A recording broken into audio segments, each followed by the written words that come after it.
বাংলাদেশ নারী ফুটবল দল নিশ্চিত করল এশিয়া কাপ। ১৯৮০ সালের পরে এই প্রথম বাংলাদেশের কোনো ফুটবল দল এশিয়া কাপের সর্বোচ্চ এই প্রতিযোগিতায় অংশ নিতে যাচ্ছে।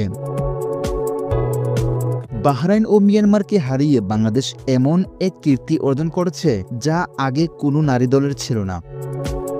শেষবার পুরুষ জাতীয় ফুটবল দল এশিয়া কাপে খেলেছিল ১৯৮০ সালে। বছর দশেক ধরেই বাংলাদেশের নারী ফুটবলারদের এই গ্রুপটা একের পর এক বাধা পেরিয়ে এই পর্যায়ে এসেছে। বয়স ভিত্তিক নানা প্রতিযোগিতায় শিরোপার পরে টানা দুইবার দক্ষিণ এশিয়ার সেরা ফুটবল দলের শিরোপা জিতেছে এই দলটি। তারই ধারাবাহিকতায় এবারে বাছাই পর্বে দুর্দান্ত খেলে এশিয়া কাপের খেলার যোগ্যতা অর্জন করেছে বাংলাদেশ নারী ফুটবল দল। বাংলাদেশের গ্রুপে ছিল স্বাগতিক মিয়ানমার, বাহরাইন ও তুর্কমেনিস্তান। প্রথম ম্যাচে বাহরাইনকে ৭ গোলে হারিয়েছে। এরপর মিয়ানমারকে ২ গোলে হারিয়ে কার্যত বাংলাদেশ এই গ্রুপের সেরা দল হিসেবে নিশ্চিত করেছে। ২০২৬ সালের মার্চ মাসে অস্ট্রেলিয়ায় হতে যাওয়া নারী এশিয়া কাপে খেলবে বাংলাদেশ। স্বাগতিক অস্ট্রেলিয়া বাদে বাছাই পর্ব না খেলে এই টুর্নামেন্টে খেলা নিশ্চিত করেছে তারা। ২০২২ সালের চ্যাম্পিয়ন্স ও রানার্স আপ দল যথাক্রমে চীন, দক্ষিণ কোরিয়া এবং তৃতীয় স্থানে থাকা জাপান। বাংলাদেশ নারী ফুটবল দল যখন এশিয়ার বড় মঞ্চে নিজেদের যোগ্যতা অর্জন করতে মরিয়া, তখন মিয়ানমারের বিপক্ষে এই ম্যাচ জয় শুধুমাত্র একটি ম্যাচই নয়, বরং আরও বড় ক্যানভাসে দলের এগিয়ে যাওয়ার শুরু হয়েছে। বাংলাদেশের জনপ্রিয় ফুটবল সাংবাদিক রিফাত মাসুদ ফাইগাম নিউজকে বলেছেন, এই দলের প্রত্যেকেই এক একজন যোদ্ধা। বাংলাদেশের আর্থসামাজিক অবস্থানে এরা বিদেশে গিয়ে প্রতিপক্ষের মাঠে গিয়ে যেভাবে খেলা তারা জিতেছে, ওদের ভেতরে জেতার যে একটা ক্ষুধা রয়েছে সেটা বোঝা গিয়েছে। আরও কিছু বাস্তবতা তুলে ধরেছেন মিস্টার মাসুদ।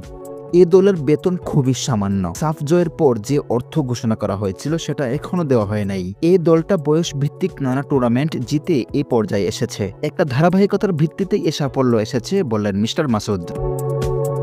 এদিকে র্যাঙ্কিংয়ে ৭৩ ধাপ এগিয়ে থাকা মিয়ানমারকে বাংলাদেশ এর আগে কখনোই হারাতে পারেনি। সেখানে ঋতুপর্ণার বাপায়ের নিখুঁত ফিনিশিং থেকে মিয়ানমারকে হারিয়ে বাংলাদেশ এশিয়া কাপের খেলা নিশ্চিত করেছে। একজন খেলোয়াড়ের ব্যক্তিগত নৈপুণ্য কিভাবে পুরো দলের আত্মবিশ্বাস, গতি ও দৃষ্টিভঙ্গিকে বদলে দিতে পারে, ঋতুপর্ণাই তার সবচেয়ে বড় উদাহরণ। ফুটবল বিশ্লেষকরা বলছেন, মাঠে তার গতি, বল কন্ট্রোল ও পজিশন বাছাই ছিল খুবই অসাধারণ, যা প্রতিপক্ষের রক্ষণভাগে একের পর চাপ তৈরি করেছে। ২০২৪ সালে নেপালে সাফ চ্যাম্পিয়নশিপেও শিরোপা জেতানোর বড় ভূমিকা রেখেছিলেন ঋতুপর্ণা চাকমা। তিনি সেই আসরের সেরা ফুটবলারের পুরস্কারও পেয়েছিলেন।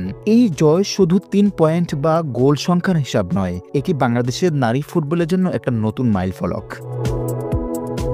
ম্যাচ শেষে বাংলাদেশের নারী ফুটবল দলের অধিনায়ক আফিদা খাতুন বলেন, অধিনায়ক হিসেবে আমার ছোট ক্যারিয়ারে এটাই সেরা ম্যাচ। বাংলাদেশের মানুষ সবসময় আমাদের সাপোর্ট করেছে বলে আজ আমাদের এখন পর্যন্ত আসা।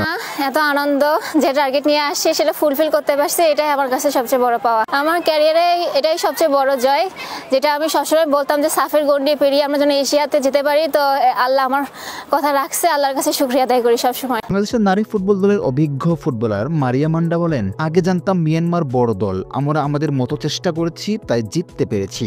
এর আগে আমরা মিয়ানমারের সাথে কখনো জিততে পারি নাই, এটা আসলে একটা বড় পাওয়া। সবচেয়ে বড় ব্যাপার হলো নিয়মিত বড় দলের বিপক্ষে ম্যাচ খেলার কারণে মিয়ানমার বা বাহরাইনের ফিফা র্যাঙ্কিং বাংলাদেশের চেয়ে অনেক ভালো। বাংলাদেশের কাছে হেরে যাওয়া মিয়ানমার এখন আছে ৫৫ নম্বরে। বর্তমানে বাংলাদেশ আছে ১২৮ নম্বর র্যাঙ্কিংয়ে। কিন্তু মাঠের খেলায় এই ফারাক বোঝার কোনো উপায় নেই। ডেস্ক রিপোর্ট, ফাইগাম নিউজ।